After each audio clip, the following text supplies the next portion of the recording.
had a home surveillance system that captivated Hogan, my wife. She could tell that Terry was bummed out. She was hot as I mean, she really was. I mean, Hogan will always be like, God damn, your wife is just absolutely hot. And I'd be like, I know, she's hot as So, and so me and Hogan were driving home from the dollhouse one day, and it was like a Friday night, and the kids happened to be gone with their respective other parents. And I was in my Jaguar, and I was driving with Hogan, and I had her on speakerphone, and she was just like, "Do you want me to have something sexy on when you guys get home?" And I'm like, "Yeah, have some sexy shit on, whatever." And we pull in, and Heather's got this little nightie on, and I literally just said, go and have fun, go f her and have fun. And so I actually went into my office. A lot of people are like, "Oh, Bubba went into his office and watched it and jacked off." No, I actually, it's embarrassingly enough, but my kid was driving go-karts and quarter midgets at the time. He was 5 or 6, and I was on TRS Racing looking at titanium axles to buy for my son while Terry was in there blasting a girl. That's what I was really doing. Right. Like, so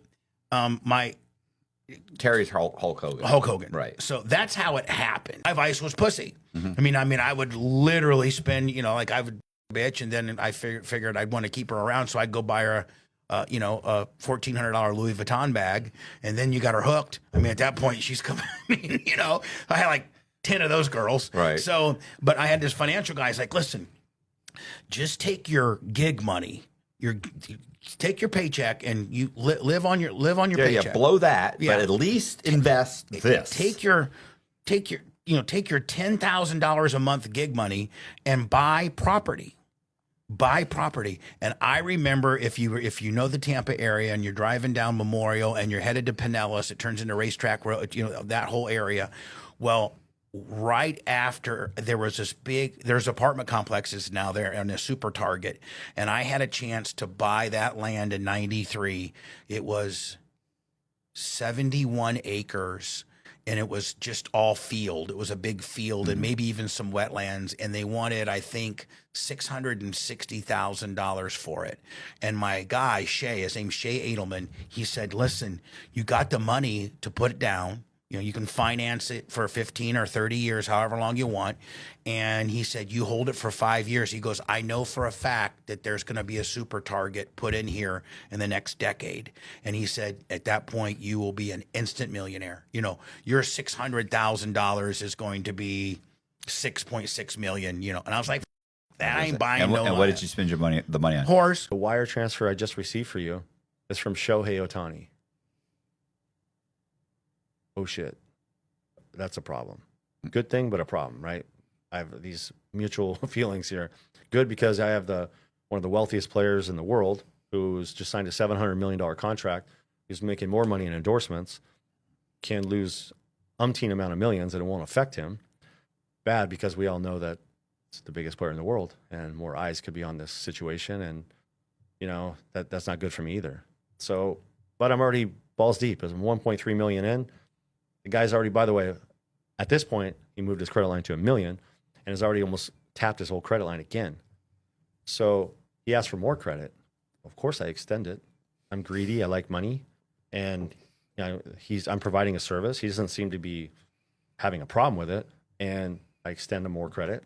Do you think that Ohtani is behind the bets? Absolutely. At this point, that's what you believe. 100%. Okay. Because how can an interpreter lose $1.3 million? Yeah, I was just wondering, like, you do understand what the going rate for an interpreter is, right? And he's Even the highest if we're paid. best friends. Yeah, he's the highest paid interpreter. It was like 200 and something thousand at the time. Yeah. That's, ginormous for an interpreter anyway. And I just lost $800,000. And I had about 80 grand in the car because I had a discount for my losses.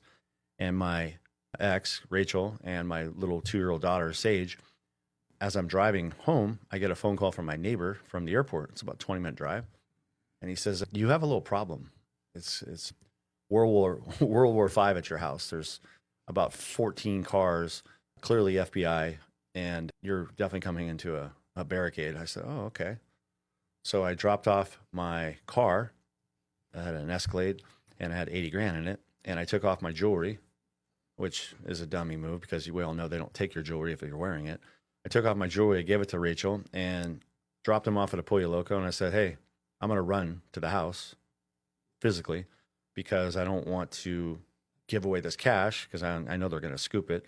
And I definitely don't want to give away my jewelry. You just chill here. It's going to be a problem. I may get arrested, but just stay here for a few hours and see what happens. So I run home, literally down this hill, knowing I'm running into the FBI. Mm-hmm. And I get through the gated community. And as I get through it, it feels like the movie Braveheart, where he's coming in on the horse.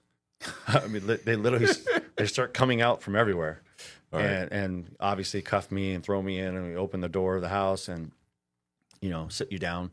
And as you've seen it, they're just parading through the whole house and grabbing cash from different areas. And I opened a safe, and as they got everything together, there's 4 of them. They wanted me to speak about pictures and people, and I wasn't willing to do that. I didn't hire an attorney. I just said, listen, I'm a bookmaker. I'm not denying anything I do. If you're arresting me, it's fine. If you're not, there's nothing to talk about. And they said, well, we're gonna take after some time, they laid out all the money, and they said, we're gonna take this money, and you can sign a abandonment form, and we won't charge you with any crime. You'll be released. You cannot hire an attorney, and this money is basically gone.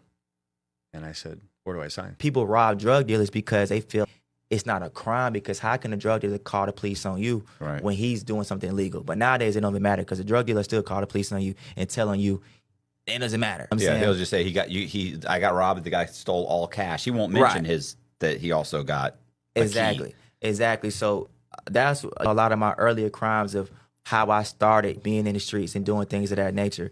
Was getting a job an option? I got a job, but it's once you get a taste of fast money, because I've had some situations that did go well, but those are situations that I got away. But the situations that I got caught with, it was a gamble, and I was willing to take that gamble. So I was thinking about getting a job, but I had got accustomed and got a taste of fast money that it kind of steered me away from doing the legit thing.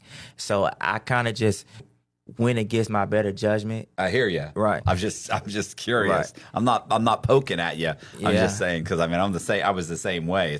I love it when people are, well, if you just put that same energy towards getting a job and working Right. at a job, get the out of here. I'm not going to make $3 million working a management position. That's not going to happen. At my house, I kept getting phone calls from a detective. I'm like, he's not here, for like 2 weeks. Do you not want to know what it's for? I don't want to know what it's for.